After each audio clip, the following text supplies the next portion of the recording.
represento a Cátedra Eugênio Tavares da Língua Portuguesa e reconheço o esforço a nível cultural e científico que tem feito com estas jornadas que vão já na sua sexta edição.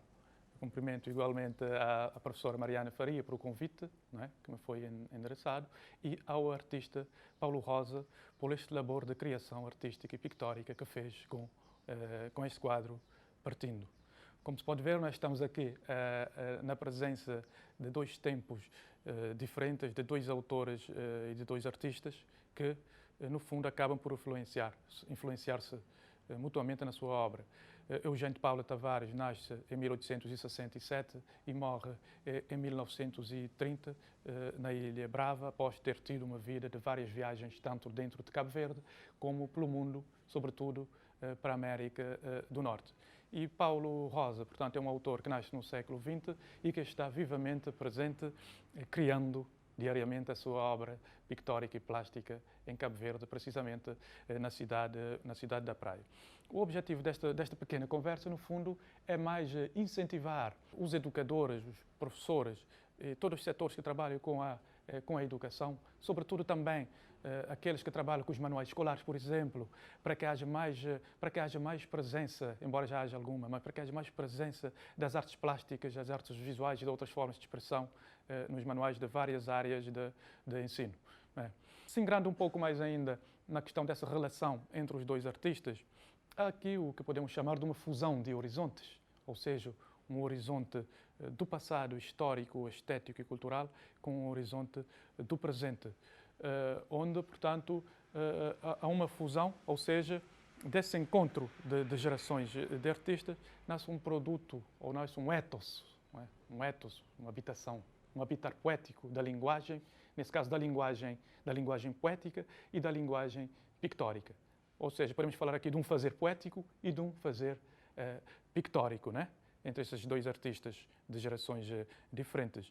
E podemos aqui incluir agora podemos chamar aqui de uma terceira parte, que desse habitar poético da linguagem, utilizando aqui uma expressão do Martin Heidegger, né? Esse habitar poético da linguagem que existe também da parte do espectador, do contemplador, ou seja, de nós enquanto espectadores. Os espectadores aqui, ou o espectador aqui, poderá ser tanto o professor e a sua turma e os seus alunos, que poderão, nas suas aulas, não é, explorar a dimensão poética da linguagem de um poema como Partindo, por exemplo, não é? Mas ao mesmo tempo recorrendo a essa dimensão pictórica da pintura, neste caso concreto do Paulo Rosa, pode ser também de um outro pintor. A própria dinâmica da criação artística cabo-verdiana contemporânea convida muito aos professores e aos educadores a usarem cada vez mais a arte como uma forma de educar a sensibilidade. Por exemplo, o artista Paulo Rosa, os quadros do Paulo Rosa, não somente este quadro, que representa o poema Partindo, de Eugênio Tavares, mas os outros quadros dele, uma boa parte dos quadros dele, traz uma presença muito forte, por exemplo, da música, atabanco, funaná e outras formas de expressão artística, portanto, mostrando que entre artes não há fronteira, há um diálogo entre as artes. Mas eu posso, por exemplo, referir-se a outros autores. Por exemplo, no Kiki Lima também encontramos isso. Encontramos isto, por exemplo, também na dança.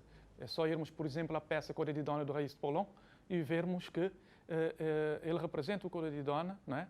Nessa peça, promovendo um diálogo entre a música, a história e a biografia. Mas podemos encontrar isso, por exemplo, na peça Cidade Velha, do próprio do grupo Raiz de Polon, não é?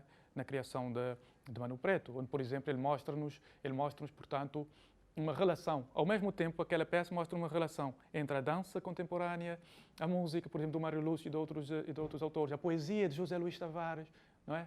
Da poesia de José Luís Tavares, a tradição oral, a oralitura, ou literatura oral de Nhanança Gomes, entre outros. Isso quer dizer que os nossos educadores, inclusive eu também como educador, eu tento fazer isso cada vez mais nas minhas aulas, que ao mesmo tempo que eu educo ou educamos para a compreensão linguística, para a compreensão gramatical, para esses domínios técnicos, podemos dizer assim, educa-se ao mesmo tempo é possível educar e educar-se ao mesmo tempo para a experiência linguística, para a experiência estética, para a experiência cognitiva, para a experiência social. Não é? É possível, portanto, fazer isso e de uma forma rica. Isto porque a educação estética é mesmo isso. A educação estética é uma educação do olhar, é uma educação do sentir. Já dizia o nosso Fernando Pessoa, não é? Que eu sou do tamanho do que vejo e não do tamanho da minha altura.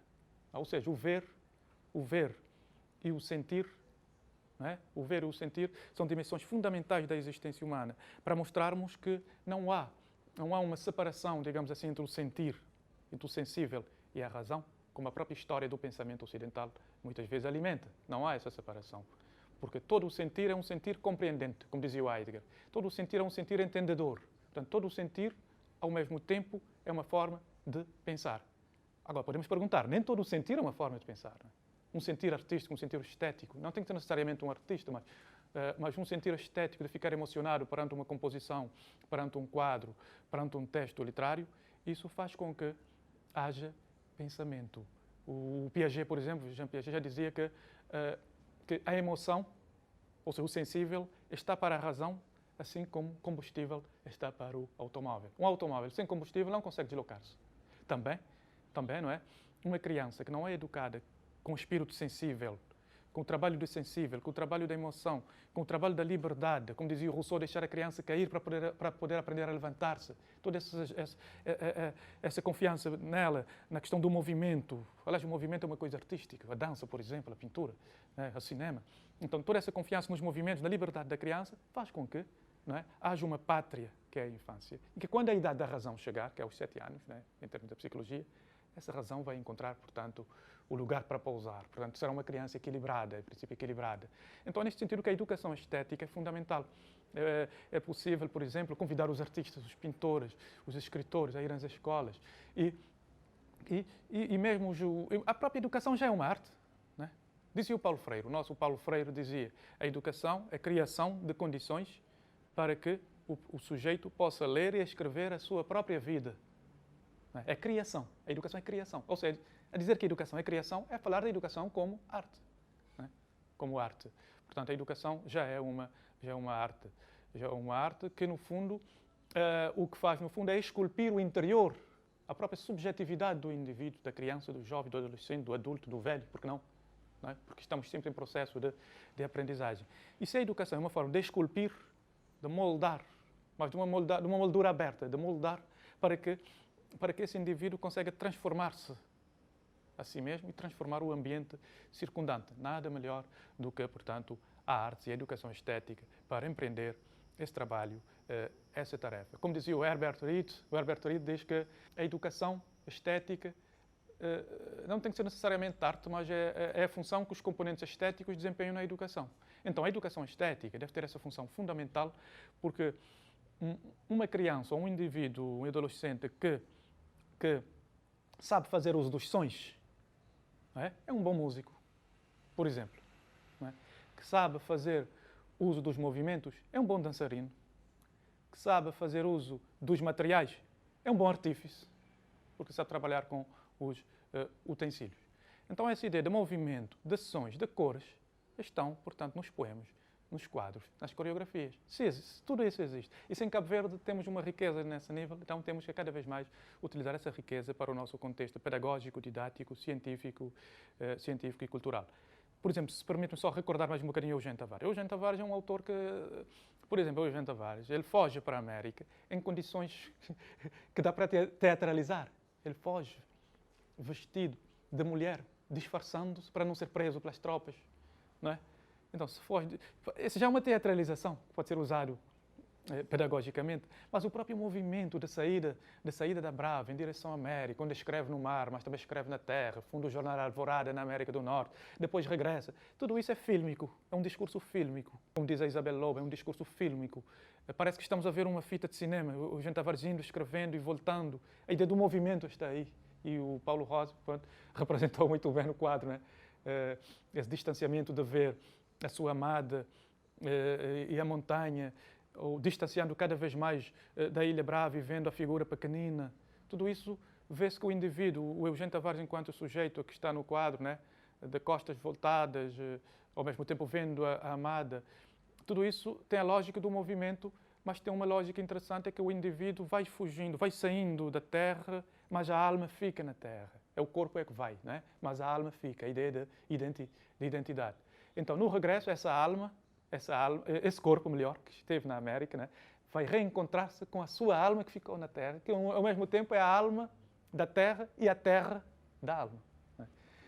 Eu ficaria por aqui, agradecendo uma vez mais à Cátedra Eugênio Tavares de Língua Portuguesa por que já vai na sexta edição, estas jornadas já vão na sua sexta edição, e reconhecer também aqui o contributo vivo que a Cátedra Eugênio Tavares de Língua Portuguesa e a Universidade de Cabo Verde têm dado para a cultura cabo-verdiana.